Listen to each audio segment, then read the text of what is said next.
তোমরা কি জানো প্রায় কয়েকশো বছর ধরে চলে আসছে জামালপুরের এই অস্ত্র প্রদর্শনীর মেলা, যা বাবুরাজের মেলা নামে পরিচিত। কিন্তু কি রয়েছে এই অস্ত্রের মেলার আসল ইতিহাস?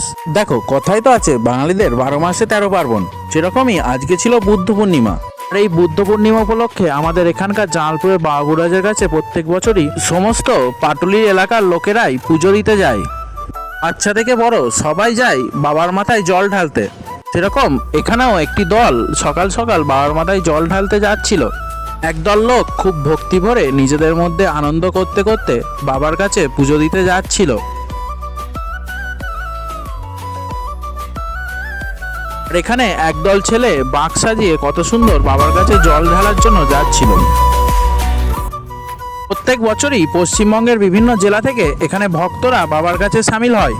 এই জামালপুরের মেলা অস্ত্রের মেলা নামেও পরিচিত। বর্তমান সময়ে অস্ত্রের দাপট অনেকটাই কমেছে।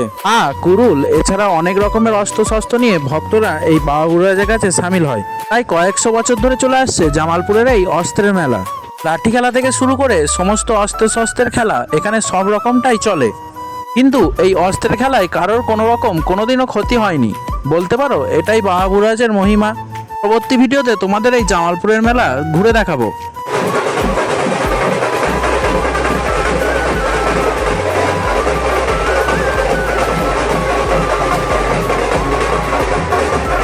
এরপর বাড়ি এসে আমি দুপুরের লাঞ্চটা সেরে নিই। আজ আসি, আবারও দেখা হচ্ছে কাল। ততক্ষণের জন্য বাই।